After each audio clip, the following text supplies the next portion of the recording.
CUET is not easy, yes. अभी आप बोलोगे भैया बट हमने तो एग्ज़ाम पेपर देखे हैं सीयूईटी के, बहुत आसान होते हैं। अच्छे से बताता हूँ, अभी पूरा वीडियो है, ठीक है? इन दिस वीडियो ये पूरा वीडियो एक कंप्लीट रोड मैप है कि अभी तुम्हें कैसे टैकल करना चाहिए सीयूईटी का एग्ज़ाम, बिकॉज़ अभी 1-2 ही बोर्ड्स बचे हैं एंड अभी से ही स्टार्ट करना पड़ेगा टू बी ऑनेस्ट, अगर अच्छा कॉलेज चाहिए तो। And those who don't know, ये नया इंट्रो है मेरा, समझ लेना। I am Piyush, currently pursuing the BCom from Ramdas College, Delhi University, and I scored 752 out of 800 in my CUT exam, because हमारे टाइम पे 200-200 मार्क्स के पेपर होते थे, तो 4 मार्क्स 800। सो हाँ, इसको 752। And let's dive into the video. पहले बात करते हैं हाउ टू स्टडी, ठीक है?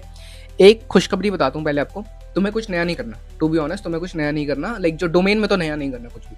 एंड जो तुमने बोर्ड्स, अगर तुम्हारा बोर्ड्स अच्छे से हो रखा है तो वेल एंड गुड, अगर नहीं हुआ तो तुम्हें थोड़ा बहुत करना पड़ेगा, बट अगर बोर्ड्स के पूरा सिलेबस कवरेज है तो तुम्हें नया कुछ भी नहीं करना, ठीक है? तो मेरे कहने से एक बार सीयूईटी के जो डोमेन के जो आंसर होते हैं ना, क्वेश्चन पेपर है, आप एक बार वो चेक करना, तुम्हें पता चल जाएगा कितना हलवा लेवल आता है। सच बताऊं, बोर्ड से भी कभी कभार आसान आता है सीयूईटी का पेपर। अब what makes it tough? The competition. भाई 10 से 15 लाख लोग देते हैं सीयूटी का एग्जाम, समझ रहे हो? पॉपुलेशन है भाई इंडिया की सबसे ज्यादा, ठीक है? मोस्ट पॉपुलेटेड कंट्री है भाई, तो स्टूडेंट्स भी इतने ही भरे हुए हैं। एक एक सीट के पीछे पता नहीं 10-20 हज़ार कितने स्टूडेंट्स रहते हैं। और मतलब डीयू का बताऊं, 70,000 सीट है, दैट्स इट, ठीक है? 70,000 सीट है, उसके ऊपर एक भी स्टूडेंट नहीं लिया जाता। सबका नहीं निकलने वाला सीयूटी, चाहे कितना भी आसान हो। अगर तुम्हारे लिए आसान है तो तुम ये सोचो ना, जो दूसरा बंदा पेपर लिख रहा है उसके लिए भी आसान है सीयूटी, ठीक है? एक एक मार्क्स, इसलिए बोल रहा हूँ, एक एक मार्क्स से 100-200 रैंक गिर जाती है सीयूटी। सबसे पहली चीज ये हो गई जो इसको टफ बनाती है। एंड दूसरी चीज, इंग्लिश और जीएटी जैसे सब्जेक्ट, मैथ्स भी इंक्लूड कर सकते हो बट मैथ्स सब लोग नहीं देते हैं, इसलिए बोल रहा हूँ। इंग्लिश एंड जीएटी, जीएटी भी उसके लिए जो जिनको देना कंपलसरी है, जिसको नहीं देना उसके लिए नहीं, ये भी मैं आगे बात करूंगा। इंग्लिश, अब तुम सोच रहे हो कि भैया इंग्लिश में तो सब कितने अच्छे अच्छे मार्क्स आते हैं। भाई वो बोर्ड्स की बात है, ठीक है? इसमें भी आते हैं उनके जिनके जो सिर्फ पढ़ाई करते हैं, बिकॉज इंग्लिश का सिलेबस यहाँ पे बहुत डिफरेंट है, ठीक है? अभी पहली बात करते हैं डोमेन को कैसे आपको कवर करना है। सबसे पहले बात करते हैं डोमेन की। भाई डोमेन में ना देखो, एक कैटेगरी के स्टूडेंट्स हैं जिनका पूरा सिलेबस हो गया, उन्होंने बोर्ड्स में तगड़ी तैयारी कर रखी है एंड उनको कुछ नया नहीं पढ़ना। देखो डोमेन में ना बस थोड़ा बहुत, जैसे अकाउंट्स की बात करूँ, थोड़ा बहुत फिजिक्स की बात करूँ, उसमें थोड़ा बहुत एडिशन होता है सीयूटी में, और कुछ नहीं होता। मतलब 1-2 टॉपिक बढ़ा दिए बस, दैट्स इट। जैसे एनपीओ आ जाता है अपना क्लास 12 के अकाउंट्स में, बस वही है और कुछ नहीं बढ़ता, ठीक है? इसमें अगर तुम्हारा सिलेबस हो रखा है, ठीक है, और दूसरी तरफ है तुम्हारा सिलेबस नहीं हो रखा, जिसका सिलेबस थोड़ा सा भी बच रहा है, पूरा सिलेबस 100% कवर करना है भाई, ठीक है? 50 में से 50 क्वेश्चन करने होते हैं, ये बात याद रखना। एक क्वेश्चन भी नहीं छोड़ते, एक टॉपिक भी नहीं छोड़ सकते तुम, ठीक है? आपको पहले अगर सिलेबस कवर नहीं है, 100% सिलेबस, 100% बोल रहा हूँ, जैसे मैं बोर्ड्स में बोलता था 90-95, यहाँ पे 100% सिलेबस कवरेज होना चाहिए। एंड अगर सिलेबस हो रखा है, ठीक है, आपका भी, जैसे जिन लोगों ने कवर कर लिया उनका भी हो जाएगा भाई। फिर आपको सिर्फ एक चीज करनी है, क्वेश्चन प्रैक्टिस एंड मॉक्स, ठीक है? क्वेश्चन प्रैक्टिस करनी है और मॉक्स करनी है। एंड मैं ये बोलूंगा, तुम ना सिलेबस अपना ना किसी CUET oriented like YouTube video से करना, क्योंकि जैसे कोई टीचर तुम्हें बोर्ड्स के लिए पढ़ा रहा है, तुम सोच रहे हो वहीं से मैं कवर कर लूँ, भाई वो ना क्वेश्चन कराते हैं बड़े बड़े, 6-6 मार्क्स के, 7-7 मार्क्स के, और 3-3, 4-4 मार्क्स वाले कराते हैं, वो नहीं आने वाला सीयूटी में। सीयूटी में एक एमसीक्यू आता है, समझ रहे हो? एमसीक्यू बेस्ड है पूरा सीयूटी। तो इसीलिए मेरे हिसाब से आपको कोई सीयूईटी ओरिएंटेड अगर कोई यूट्यूबर है तो उनसे कर लेना, एंड वही फायदा देगा to be honest, because MCQ आना है एट द एंड, 6 मार्क्स के आप क्वेश्चन सॉल्व कर रहे हो, पूरे पूरे पेज भर रहे हो, उसका कुछ मतलब नहीं बनता, ठीक है? कॉन्सेप्ट पे यहाँ पे ध्यान रहना। एंड मॉक्स और क्वेश्चन प्रैक्टिस दबा के करनी है भाई। मतलब कि अब कैसे बताऊं, जैसे बोर्ड्स में बोलता हूँ ना 2-3 मॉक्स, यहाँ पे 10 से 12 मॉक्स मिनिमम, ठीक है? 10 से 12 मॉक्स हर सब्जेक्ट, एंड इंग्लिश में तो और ज्यादा, अभी बताऊंगा कैसे, ठीक है? पहले बात करते हैं कि अब मॉक्स की बताऊं। यार मॉक्स ना आप ले लो किसी ब्रांड के, एंड मैंने पहले भी रिकमेंड करा हो, ओसवाल के बेस्ट है, ओसवाल के ले लेना।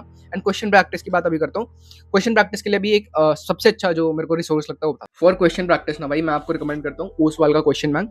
इसमें ना सारे कॉन्सेप्ट के रिविजन नोट्स दे रखे हैं, जो कि लाइक क्विक रिविजन के लिए मेरे हिसाब से बेस्ट है। साथ ही आपको इसमें मिलता है माइंड मैप्स और कंसेप्ट वीडियोस भाई, जो आपका जो लाइक तुमने थोड़ा बहुत पढ़ा होगा ना, उसको तुम क्रिस्टल क्लियर अगर करना है तो उससे कर सकते हो। And mind maps are very very important. अब इसमें प्रैक्टिस की बात करें, इसमें दे रखे 800 plus PYQs, practice papers and MCQs, और एमसीक्यू में भी सारे कवर है। असर्शन एंड रीजन हो गया, केस बेस्ड हो गया, जो कि मेजॉरिटी जो है ना सीयूटी में भाई इसी लाइक, अब देखो एमसीक्यू को टफ बनाना है, वो क्या करेंगे, असर्शन रीजन डालेंगे, केस बेस्ड बहुत ज्यादा आते हैं इसमें, तो वो सब इसमें कवर है। इसमें मेरे को एक और चीज जो अच्छी लगी वो है एआई ड्रिवन प्रैक्टिस। ये आपके वीक टॉपिक्स को लाइक पता करेगा एंड देन उस पर आप काम कर सकते हो। एंड ऑब्वियसली भाई जो कंटेंट है वो एनसीईआरटी से अलाइंड है, एंड इसमें 400 प्लस कंपिटेंसी बेस्ड क्वेश्चंस है, जो कि लाइक एग्जाम के लिए ज्यादा इंपॉर्टेंट हो जाता है। सबसे अच्छी बात है भाई, सारे ना जैसे कुछ लाइक बुक्स में क्या होता है, सिर्फ आंसर दिए रहता है, इसमें आंसर के साथ पूरा डिटेल सॉल्यूशन दे रहा हुआ है, जिससे लाइक आपको पता चले कि किस स्टेप में गलती हो रही है। सिर्फ हम आंसर से अपने आप को जज ना कर पाओ। सो लिंक मैंने डिस्क्रिप्शन में डाल दिया, वो चेक करना। एंड हाँ, ये एनटीए का जो नया सिलेबस आया ना उससे अपडेटेड है, ठीक है? एनटीए का, और बहुत सारी बुक्स अभी मार्केट में जो अभी तक लाइक अपडेटेड नहीं है, तो वो देख के मंगाना। अगर तुम मंगा भी रहे हो तो वो देख के मंगाना, किसी भी ब्रांड का मंगा रहे हो। सो ये पूरा अपडेटेड है। सो हाँ, डिस्क्रिप्शन में मैं लिंक डाल दूंगा, जरूर चेकआउट करना। Now let's talk about English. English के लिए आपको कैसे प्रिपेयर करना चाहिए। एंड एक बात बताऊं भाई, this subject is a game changer. And कैसे बताता हूँ अभी, देखो इस सब्जेक्ट ने ना बहुतों का, सच बताऊँ, ईगो तोड़ा होगा। Because including me I scored 180 out of 200। अब आप सोच रहे हो कि भैया 180 आउट ऑफ 200 तो ठीक है, अच्छा स्कोर है। नहीं है दोस्त, अच्छा स्कोर। अगर आपको कोई टॉप कॉलेज टारगेट करना ना, ये 12 मार्क्स सोचो, आपके 12 मार्क्स मतलब 2 क्वेश्चन आपके गलत हो गए, तो बहुत बड़ी चीज़ है भाई। वो 12 मार्क्स से आपकी रैंक कहाँ चली जाएगी आपको पता भी नहीं चलेगा, समझ रहे हो। सो आप ना देखो, इसमें क्या सीन है ना, आप CUT इंग्लिश का पेपर देखोगे तो आपको लगेगा ये तो हलवा है, पर जब आप करने बैठोगे ना, आपका फुल एक्यूरेसी तभी आ सकती है, आप ज्यादा प्रैक्टिस करोगे, दैट्स इट। बट कुछ लोग क्या करते हैं, यार ये तो बहुत हलवा है, क्या ये इंग्लिश तो पढ़ रखी है 12th में। भाई जो आपने बोर्ड्स की इंग्लिश है ना, वो ये इंग्लिश नहीं है, ये डिफरेंट है। इसका सिलेबस, CUT इंग्लिश का सिलेबस बताऊँ क्या है। CUT इंग्लिश का सिलेबस है इंग्लिश। अब इंग्लिश है ना, जो होल इंग्लिश है वो है इसका सिलेबस, समझ रहे हो तुम। तो इसलिए थोड़ा टफ पड़ जाता है भाई। टफ नहीं बोलूंगा, मैं बोलूंगा भाई इसमें मैक्सिमाइज करना पड़ेगा आपको स्कोर, और वो नहीं हो पाता बहुत लोगों पे। बिकॉज सब लोग लगते हैं यार इंग्लिश है, अपने ईगो में आ जाते हैं, यार ये तो हम कर ही लेंगे, बचपन से पढ़ रहे हैं, फर्स्ट क्लास से पढ़ी हुई है। यहाँ पे दिक्कत है, ठीक है। आपको अभी से बोल रहा हूँ, चाहे आप डोमेन का लाइक लास्ट के 10-15 दिन में भी, क्योंकि आपने पहले पढ़ रखा है, आप कर सकते हो। बट इंग्लिश के लिए मैं बोलूंगा अभी से आपको प्रैक्टिस करने की जरूरत है, बिना उसके नहीं होने वाला। देखो क्या करना है, सिंपल बताता हूँ। इसमें ना मैंने एक, आप बोलोगे मैं डिटेल भी डाल दूंगा, बट मोटा बताऊँ, तुम्हें 2 RCs रेगुलर करनी है, ठीक है, 2 RCs। एंड मैं बोलूंगा ना, मेरे हिसाब से तुम्हें कोई बैच ले लेना चाहिए इंग्लिश और गैट के लिए, बिकॉज भाई बहुत जरूरी है, ठीक है। मेरे हिसाब से ले लो कोई बैच, अच्छा रहेगा। देखो वही है, वन टाइम इन्वेस्टमेंट है, फिर कॉलेज अगर अच्छा मिल जाएगा तो पूरे वर्थ होगी वो, ठीक है। बट देखो मोटा तो मैं बता देता हूँ, 2 RCs प्रैक्टिस करो। एंड उसके बाद क्या करना होता है, लाइक अपने जंबल वर्ड्स आते हैं, इडियम्स एंड फ्रेजेस आते हैं, हर दिन 5 करो, 5 फ्रेजल वर्ब्स करो, 5 इडियम्स एंड फ्रेजेस करो। एंड साथ ही साथ RC कर दी ना प्रैक्टिस। RC तो किसी भी हालत में, बिकॉज देखो कभी कभार मेरे टाइम में 4 RCs आ गई थी भाई, समझ रहे हो, 4 RCs, और आपको टाइम कितना कम मिलता, तो भाई बहुत जरूरी है आपकी मतलब स्पीड बनाना उसमें, और बस MCQ है, दैट्स इट, और कुछ नहीं आता उसमें। तो 2 RCs करो, इडियम्स एंड फ्रेजेस करो, साथ ही साथ फ्रेजल वर्ब्स करो। फ्रेजल वर्ब्स के बाद भाई देखो, इसमें एक बुक आती है WPME, वर्ड पाम एडीजी, वो कैप का भी बहुत अच्छा खासा सेक्शन आता है। मेरे हिसाब से आपको बुक ले लेनी चाहिए, 47 सेशन ना, हर दिन एक सेशन लगाओ उसका, ठीक है। एंड साथ ही साथ ग्रामर के लिए रेन एंड मार्टिन मैं रिकमेंड करूंगा। रेन एंड मार्टिन बुक है, बहुत ही फेमस बुक है, आपने सुना होगा, वहां से आप ग्रामर प्रैक्टिस करो, तो मेजर पार्ट यहाँ से कवर हो जाएगा। बट मैं स्टिल रिकमेंड करूंगा कोई बैच ले लेना भाई, बैच जरूरी है, बिकॉज तुम्हें नहीं पता ना क्या सिलेबस है, कोई टीचर तुम्हें बेटर समझा सकता है जो इस फील्ड में रहा हो, ठीक है। मोटा बताऊँ, 2 RCs regular, 5 phrasal verbs, 5 idioms and phrases. तुम गूगल पे जाओगे, तुम्हें गूगल पे मिल जाएंगे, हर दिन 5 करो, ये रूटीन में आ जाना चाहिए तुम्हारे, ठीक है। फिर आप लाइक WPME का एक सेशन वोकैब के लिए एंड ग्रामर के लिए रेन एंड मार्टिन। हाँ, ये आपका मतलब किसी भी चाहे तुम डोमेन ना पढ़ो भाई, इंग्लिश को मत छोड़ना, ठीक है। ये तुमने मैंने पूरा बता दिया कैसे पढ़ना है। मैंने ऐसे पढ़ा था एंड लाइक ठीक ठाक आ गया था स्कोर भाई, क्योंकि हमारे टाइम पे इंग्लिश का एग्जाम अच्छा खासा टफ आया था। टफ क्या बोलूंगा, एकदम से 4 RCs आ गई थी, पहले 2 RC आ रही थी, हमारे एग्जाम में 4 RC डाल दी, तो भाई बहुत अनएक्सपेक्टेड था। बट स्टिल जो भी है हो गया। अब बात करते हैं गैट।